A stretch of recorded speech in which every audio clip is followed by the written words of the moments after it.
Hi, I'm Whack.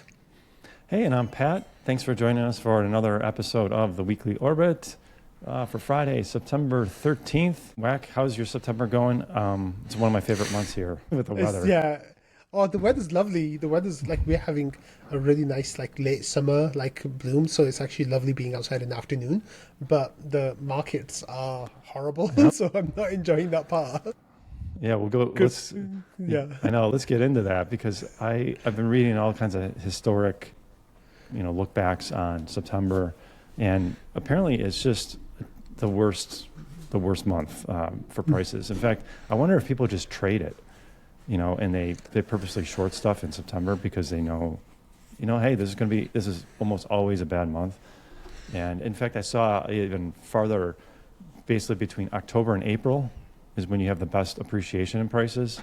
And from May to September, you have generally the worst. So it's yep. like, and I actually thought of Atlas because remember we had that huge run up before Atlas and it was in that October to April period.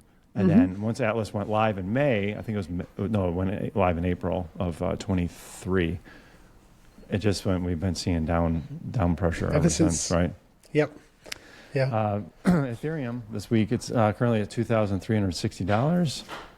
That is, we had started last week at 2,400, so we were down a little bit. Two On the percent. week, we're down 2%. Yeah. Let's take a look at the ETF flows for this week. It's been, well, we had been Positive actually flows. pretty flat. If you look at Mm. let's go to September 5th, it was a negative like 200,000 outflows. And then on the 6th, which would have been Tuesday, pardon me. No, on last Friday, minus 6 million. On Tuesday, it was minus 5 million. On Wednesday, wait a minute, I get my days mixed up. You got them mixed up. Yeah, that's Yeah. Tuesday was the 11 million plus.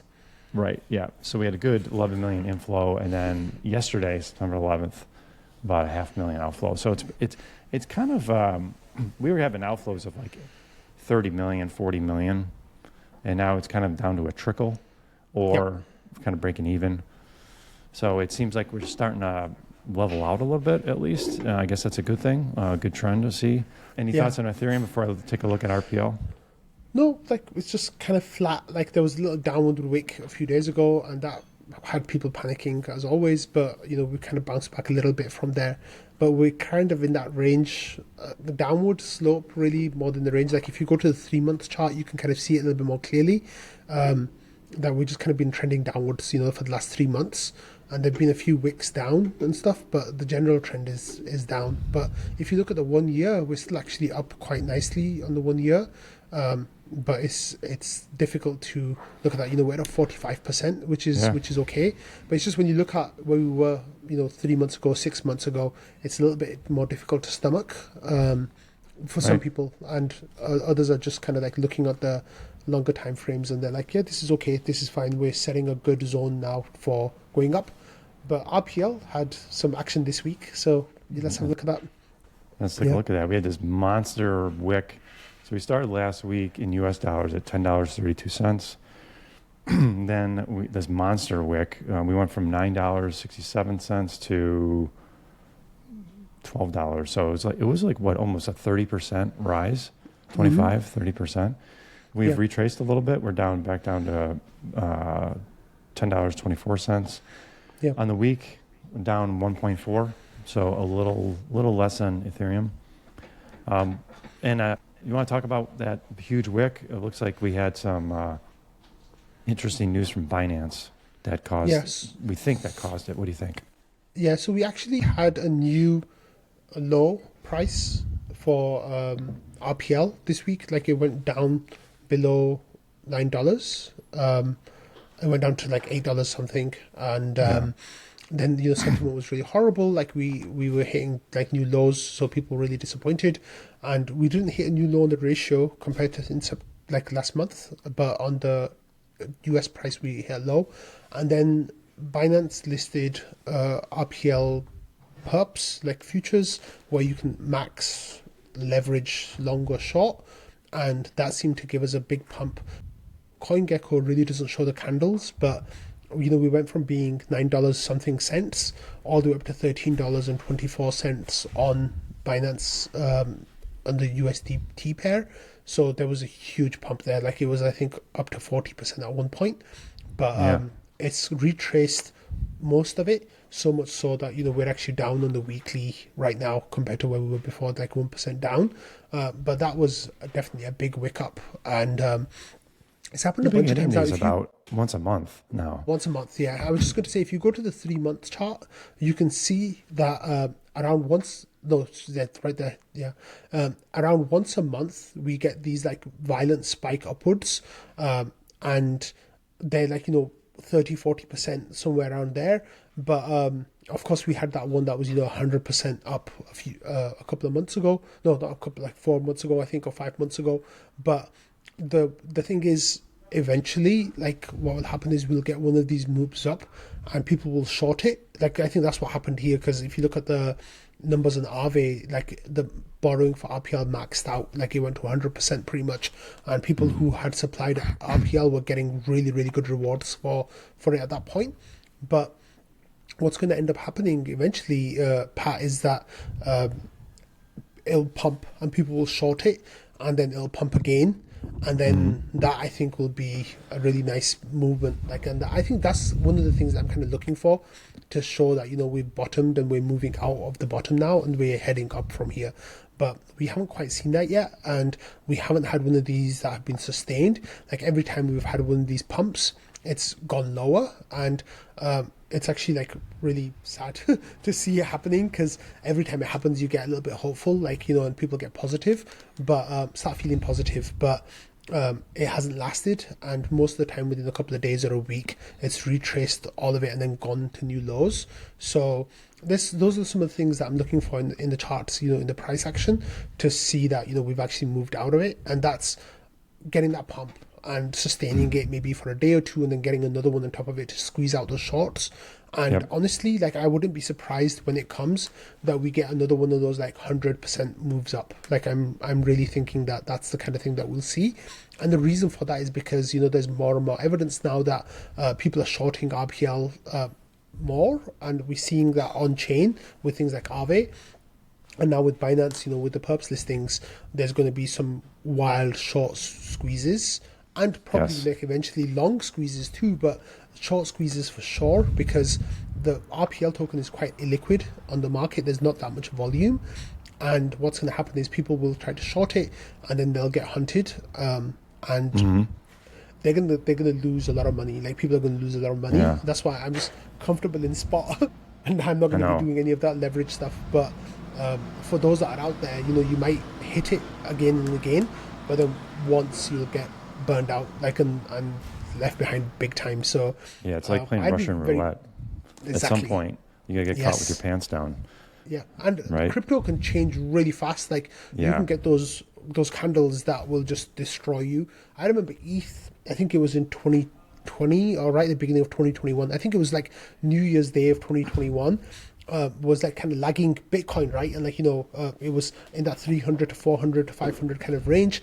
Bitcoin had already hit new all-time highs. People just like, what's ETH doing? And they went on this monstrous rally of like 40% in one day or 50% in one day, some huge numbers, and it never went back down to those numbers ever again. So all those people who had like shorted it or like were out of position all got left behind, and then that's what becomes like the rocket fuel for future gains above that. So yeah, I think there'll be good stuff ahead, hopefully. Yeah, I just hope I we do don't too. bleed too much. I know. before I'm that. looking forward to that October to April. It Yeah, can't come soon enough. Yeah. Let's move on. There was some updates with the Smartnode. We had a release 1.13.8. Fornax posted this in the forum. And this did a whole bunch of updates for just about for every client, execution and consensus. Lodestar, Bezu, Nimbus, MEV Boost, Tiku, Lighthouse, Nethermind, Prism. So, and it added a couple other features to the Smartnode. So if you haven't updated yet, you should. I've, on my node, I've noticed the last couple updates, man, my node has just been running really great. I think I'm over like 98 or just about touching 99% effective. Nice. And I've been really happy. I think I use Nevermind and Nimbus, and the pair seems to be really working efficiently. That's awesome. So I'm very happy with. I don't know how are your nodes running. I'm just down to one validator, but I'm That's still running right. a node. But I have an issue with my NUC that it freezes sometimes, but when it doesn't freeze, it's running really nicely. And I'm running Bisu and Lighthouse, I think, on that. So it's running nicely. Like it's fine. But I have a hardware issue rather than a software issue, Uh, and I've just like kind of dealt with it now. It's okay if it goes down once every couple of weeks or so. But if I'm home, I just like reset it and it's running along perfectly. But yeah, it's working nicely. Like the good thing, one of the really good things about 1.13.8 is that there's a new feature here that if you haven't had your vote initialized, it will prompt you to do that. So that's actually, I think, really, really good because, we still want more people to have their voting initialized, whether they're just delegating themselves or going to do it themselves and then never go and vote. But it's nice that, they'll actually, people will have it all their stuff up to date. Like we really need to see that happening. So I think that's actually really cool that this feature is being built into the so Smartnode now. does it pop up if you I'm haven't not sure. delegated yet? I don't know what it looks like because I'd already had mine initialized, so it didn't do it for Yeah. me. But I Me think it neither. might Yeah. bring up some like warning light, not light, sorry, like a little prompt or something saying, "Hey, you haven't initialized your vote. Like, why don't you go and do that now?" So That's good. I'm not sure what the numbers are post 1.13.8 and about that happening, but hopefully, it'll give us another few percentage points. I think the best time we'll see it is around another hard fork that happens, or a big upgrade, and that I think will be a really good place to see about it. But then we'll get a lot more votes initialized. But right now, it's kind of it's still could be better. Sure. There was a bi-weekly update this week, and my understanding is you didn't get to listen to a lot of it. I caught some of it. For listeners, we'll put this in the show notes. I remember Langers was asked by Ken for some time frames, and there was a couple things. The hotfix, the Houston hotfix, which is expected soon. Langers was saying that they were expecting that they would have an audit coming up. They didn't know what date exactly, but it was something that'd be talking to the auditors in the next few days. My understanding that has now been confirmed that it's going to be done. Do you know when that's going to be done? The audit for the Yeah. hotfix? So the audit, I think, is going to audit next week, and because it's a small hotfix, I think it might be that it could be done quite quickly. There are a couple of things that might make it take a little bit longer, and that's if they have a second audit firm look at it as well. I don't know if it's necessary or not, but I guess the team, have traditionally wanted to be more safe rather than not. Like they've always taken the path of more caution rather than path of less caution. And that's commendable in some ways, but of course it slows things down.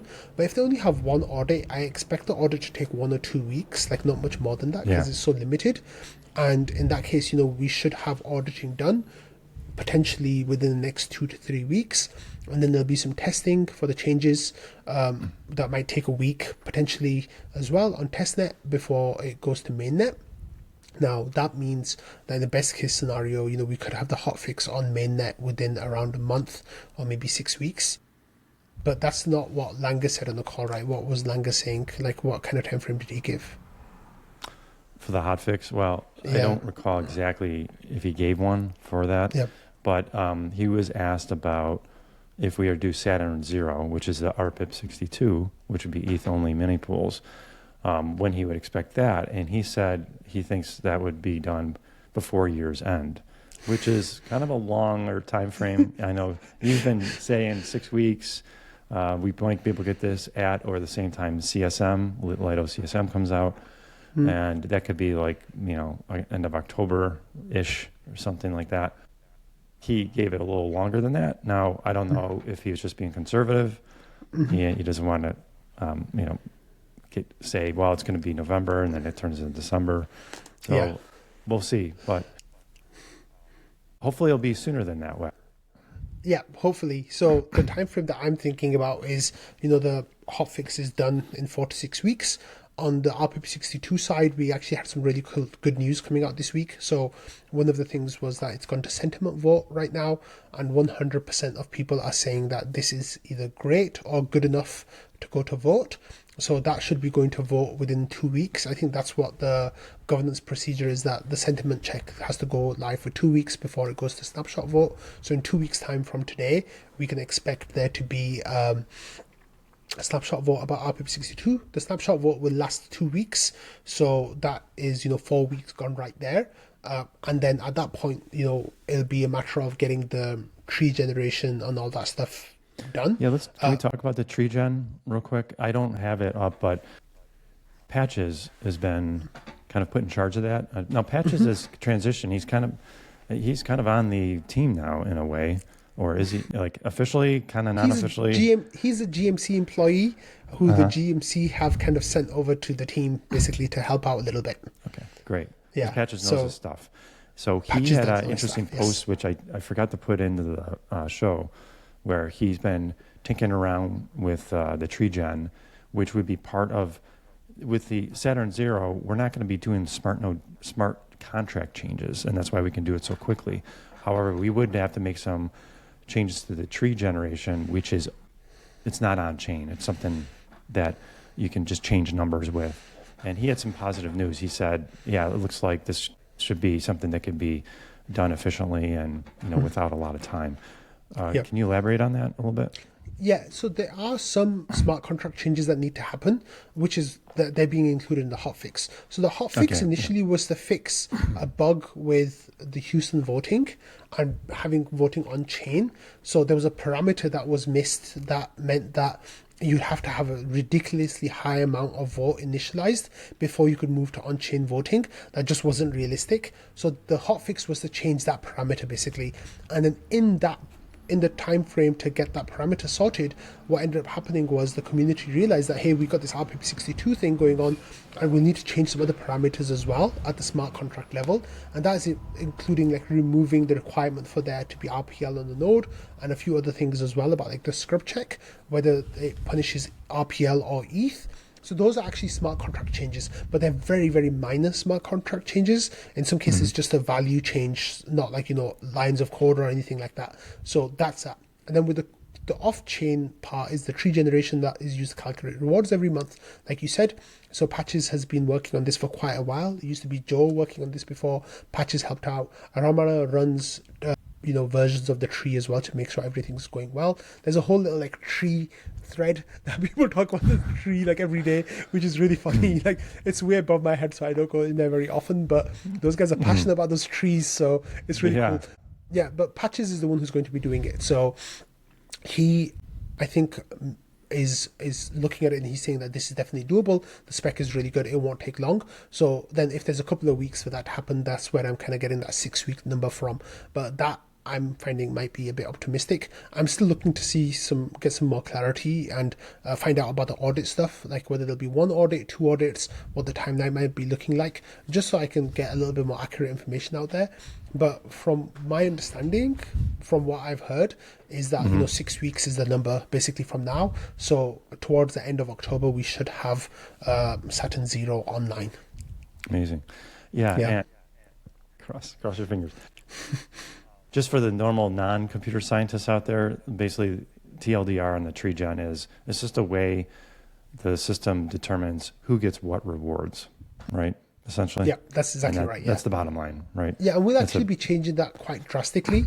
So there'll be big changes happening because the ETH only rewards will be made up with the smart contract, but also from the tree generation. So it's gonna be complicated, but not difficult, if that makes sense. Yeah, sure. So we had some good news this week. I feel like, Wack, I feel a little more optimistic lately. I feel like the wheels are finally starting to turn. We're talking about the tree gen just now. We're talking about the hot fix, the audits, doing on that. We're talking about, we've got our PIP62 is in the forum. It's getting ready pretty soon perhaps for a vote. And now, for months we've been talking about NodeSet and how they're going to be building almost like a layer 2 on top of Rocket Pool. And they had an exciting announcement this week It was actually through Gravita protocol. And, they say here, unveiling the XRETH, a revolutionary fee-free LST. Fee-free LST, that's unique. That passes 100% of staking rewards to holders. It's powered by Gravita and the node operators, which is NodeSet. XRETH is built to amplify your returns across the DeFi ecosystem and bring never-seen-before benefits to the LST and Rocket Pool ecosystems. So what's interesting here is I think probably a lot of people were thinking, okay, so NodeSet's working on this thing called Constellation, which is the software that node operators will use to become node operators for NodeSet. And it's actually, I thought, this would be deployed to mainnet, and it's actually going to be running through Gravita. So, right? So they're using Gravita's platform instead of creating their own. And so that's interesting. And because Gravita already have a present over a year, I think, right? 2 years. Or about 2 years. They've been around for 2 years. They have some Lindy now. They've got some TVL. Node they're kind of jumping on the bandwagon here with Gravita instead of trying to create their own thing. So that was interesting. And we have NodeSet put out a Constellation update here on the Medium. If you want to go through it, they say NodeSet is not planning to release Constellation on Ethereum mainnet as our own product. Gravita is committed to launching a public instance of Constellation as their own product. And based on our expertise with the system, they have chosen NodeSet as their service provider. So in practice, this means Gravita is taking full responsibility for the deployment of Constellation. While NodeSet provides administrative support, we will refer operators from our community to Gravita providing validation services. So this is really interesting. It's exciting because this news came sooner than I thought. They're talking about testnet coming up pretty soon. So, 2 weeks. So what do you think? So there was a lot of information in this that took a lot of us by surprise. Those of us who are not in the know, and I'm not in the know, I just get public information that everyone else gets. But there were a few things that, we were expecting of how things would go. So first of all, this is happening quicker than we thought it would, which is amazing. Which never is really happens. Good to see. It's That like never the happens. opposite. Yeah. So, we're looking at a deployment of Constellation through Gravita before the end of October. So, RPIP 62 potentially end of October, NodeSet with Gravita, with Constellation coming at the end of October. So that's awesome. That's really, really cool. The second thing is how it's going to be set up. So I think what has happened, and this is just me, like I said, theorizing myself, I don't have any insider information.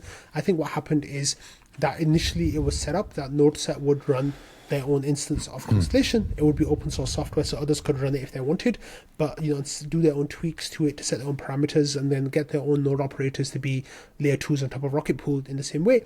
But I think what's ended up happening is Nick and Wander and others in the NodeSet team have gotten kind of scared of the regulatory environment in the US, and they're just like, hey, this is just me speculating. I don't know any insider information. Of course, I should completely make that clear. They're like, hey, it doesn't make sense for us to do this, and they have a really good relationship with Rhett, who is the founder of Gravita. They've been kind of running in the same circles for a few years now, spent time together in different places, really built up a good relationship. And they, of course, had the Stakewise pool together with Gravita and NodeSet, with NodeSet node operators running that as well. So there's been good relationship between these two teams, and I think when NodeSet were getting cold feet about running their own DeFi project, Gravita was like, hey, we'll do it, let's do it. And most likely will be that they'll take a cut, which might impact some of the numbers that we saw about how things would go towards liquidity providing and other things, or maybe even money to node operators might take a hit because of it. But I think it adds a level of distance between the DeFi components, the tokens, and NodeSet just providing node operators. So I think NodeSet, what they're doing is now they're taking a path towards being a purely node operator focused system with software system as well, that will help with staking. And then Gravita hey, yeah, we'll run it. So I think all the partnerships that have been hinted at before, all the the the money that they have lined up to go into Constellation will, instead of going to a NodeSet now, will instead go to Gravita. I think those relationships that they've had before will still persist. But what's really interesting is Nick is talking about, how we want to wipe out the deposit pool very quickly. Yes, please. Yes, so that would be fantastic. And I think that would take around 10,000 ETH to do that. It seems like they've got some nice amounts of ETH lined up.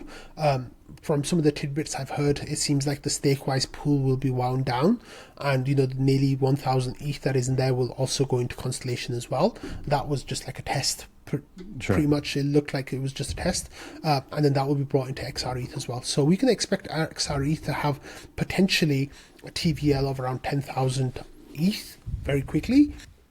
My goal, what I'm hoping for with XR with Constellation is for there to be 100,000 ETH in there eventually, like maybe within months or a year, and that would be very, very nice for Rocket Pool to have that, especially if we get down to LEB4s, because that would give us a capacity of 700,000 RETH lift more, which would be fantastic. The best thing here, the best thing is that the narrative is starting to shift now, and people, I think, outside of the Rocket Pool community haven't started hearing about these things yet, but they'll start hearing about it once the TVL starts going up. And it seems like we're 6 weeks to 2 months away from there being a meaningful increase in TVL for Rocket Pool. Yeah, there's a couple things I like about it that I really like. One is NodeSet, it's a way of outsourcing. It's so hard. The crypto space is so crowded, and here comes another. I mean, these protocols come several a day. How do you stand out? Well, wait a minute. Here's Gravita, who we have already a good working relationship with, who've been around for 2 years, who've got TVL. Why don't we just run this through them? We will do the back office type. We'll get the node operators, through Rocket Pool. We'll take care of all that. We'll I know Nick and Wander, they actually interview a node operator just to make sure, everything is a real person. The real person, right? Not a bot. Yeah. So they'll take care of all that behind the scenes. But the front facing will be Gravita, who's already established. And this already gives you a jump start. You're not starting from square one. You're starting on second base instead. And I think that's really smart of them.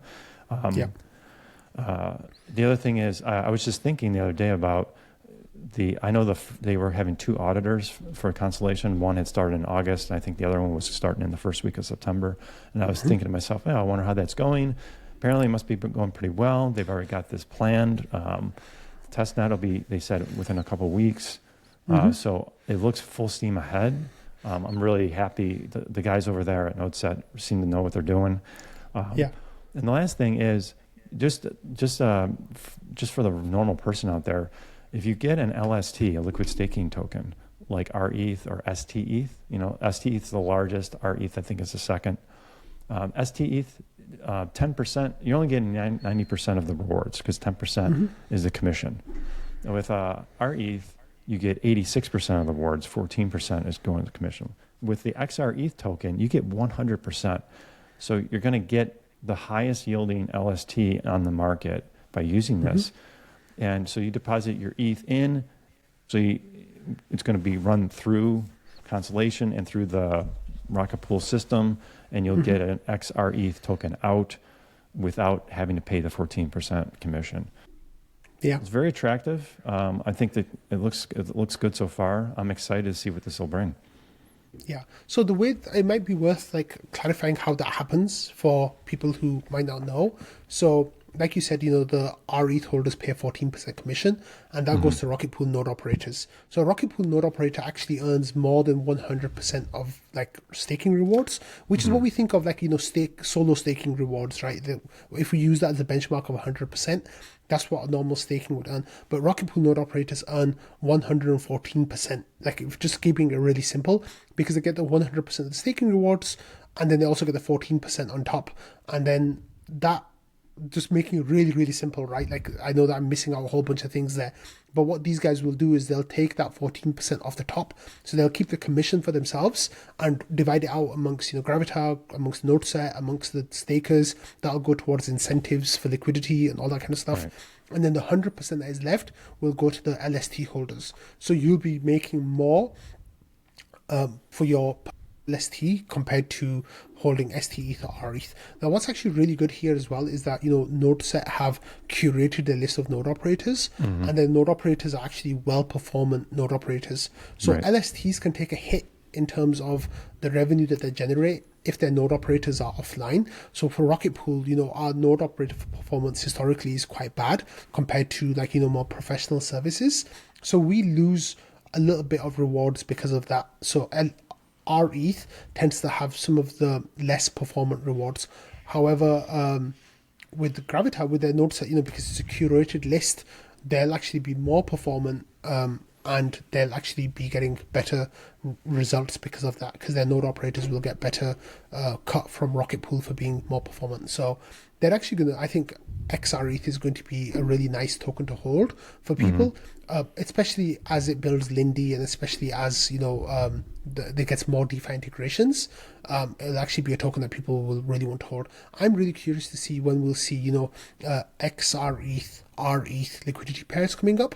I think that's something that the IMC will likely co-incentivize if Gravita put money towards incentives for that, which I think there will be. And of course, the good thing about Gravita launching this is that there'll be DeFi integrations on day one. So Gravita will allow you to use XRETH as a loan collateral asset, and then other DeFi integrations will come later. So, like you said, they're starting on second base instead of at bat, and that is a huge bonus. So it's going to be really cool to see. We'll talk about it, in the weeks ahead. But there's the other half of it too, is the RPL. I think they're gonna have XRPL, where you're gonna have where if you got RPL, you can deposit into Constellation / Gravita, and you're gonna earn yield on that. So if you've got any idle RPL sitting around, it's an easy way to just dump it in and earn some. So anyways, this is exciting. Let's get to our last news item of the week, and it has to do with the CSM. They had their risk assessment for CSM come out. The bond curves look really attractive, to be honest. Right here, they are saying for the first validator, you would need 2.4 ETH and then 1.3 ETH for any subsequent validator. That is superior to what Rocket Pool will be able to offer with Saturn. I believe Saturn, it would be 4 ETH for the first, and then 1.5 for every ETH thereafter. That's with Saturn 2. With Saturn 1, it will just be flat LEB force, so we don't even have the bond curve. Correct. So it's way ahead of Saturn. It's way ahead. I mean, I think it's what, I want to say 2.3 times that of a solo validator.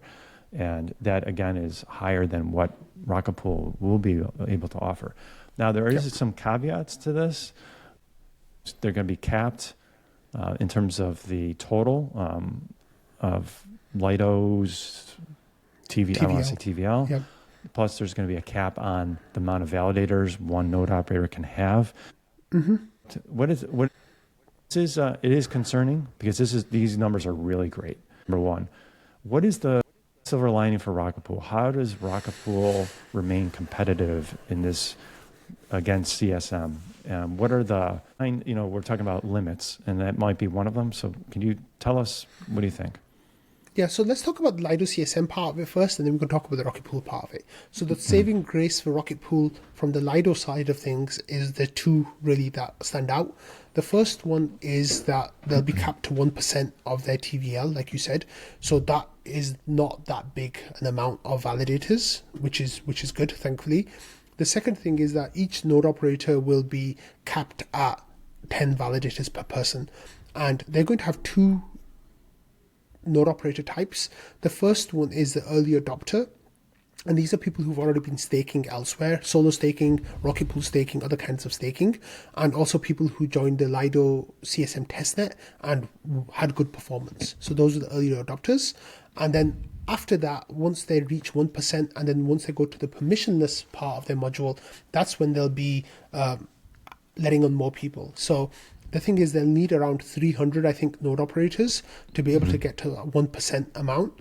And the good thing is like it's only at I think 16 or 17 ETH. I really need to work out the numbers that will get there basically per node operator. So there's not that much that each node operator can bring online. So they've got caps in place, and it might be a few months, maybe even longer, until they raise those caps up to 2%. And then the goal I think is eventually for CSM to be 10% of Lido. I think in reality, if it does really well, Lido makes money from it, they'll go even higher, and they might even make it, 20, 30, 40, 50%. I don't know. That's just my speculation. So those are the things that limit CSM's growth from the Lido side. Now, from the Rocket Pool side, what's really good is that, we are taking this very seriously, and we are acting quite quickly to work with this. So, Saturn was going to be the famous 6 to 9 months away, for a few months now. But what we're doing instead is getting Saturn 0 in place to build that TVL before we can do the value capture in Saturn. So that is potentially coming 6 weeks away, right? Like maybe 2 months, something like that. That we're acting, we're trying to get validators in. Of course, it's not going to be as attractive as CSM because we can only allow 8 ETH at the moment, which is way more than 2.4 ETH or 1.5 ETH that CSM will allow. But the good thing is we already have node operators in place who have worked with Rocket Pool for months or years, and they hopefully will just stick with what they know and be willing to carry on with Rocket Pool. Of course, going forwards, we have Saturn 1 and Saturn 2 coming up, and the great thing about Saturn 2 is that we will be as efficient, well, not quite as efficient as CSM, but very efficient compared to what we are like now. So much so that if we have the same node operators that we have right now, if they don't leave and they all convert to Saturn 2 when the time comes, which the incentives will be very, very, very strong for them to do so, then what will happen is our ETH, the capacity we'll have to lift our ETH will become astronomical.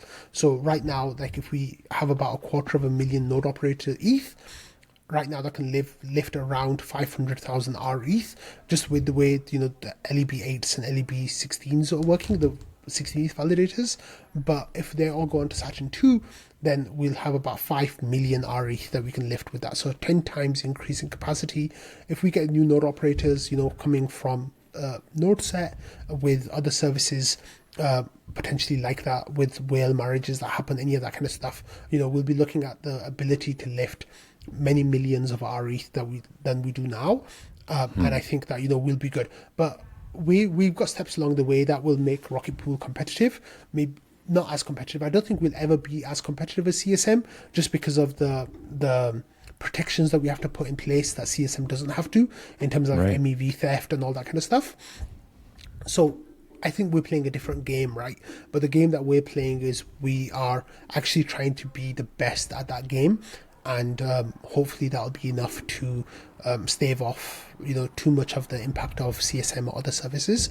And I think that the fact that we already have node operators signed up and having ETH deposited in Rocket Pool is a huge step that other protocols are going to suffer from quite a lot. So hopefully we'll be okay. We're doing everything that we can to thrive. After that, it'll be up to the markets to see what they decide about it. Yeah, we've got about 1,700 or so node operators. CSM is 0. And it's not a huge I mean, just about everyone who could do a node operator, setup is doing one. It's not really a growth area because it just takes some technical expertise, it takes some commitment. And so you're going to have to poach, most of the 300 from other places. And so that is one challenge for CSM. Obviously, the return on investment will be good if you decide to switch over. But they're starting from 0. We already have a lot. And so that's one advantage. It'll be good. I think this is good, though. Competition is good. It keeps the fire under our collective asses to keep pushing forward, getting audits done, getting product moved. So we'll see how this works out. Is there a time frame for this? When is this expected to go to mainnet? Yeah, so I talked to Dimi, who's the project lead on CSM on Launchpad last week, and they are in the audits right now, but it looks like their audits are going very well. So they expect to be done with audits very soon, I think within the next couple of weeks. At that point, they need to write up all the documentation to make it easy for node operators to become CSM node operators, and that they think will take a few weeks. Then they might do some last minute testing, I guess, stuff, but I don't foresee there to be too much on that.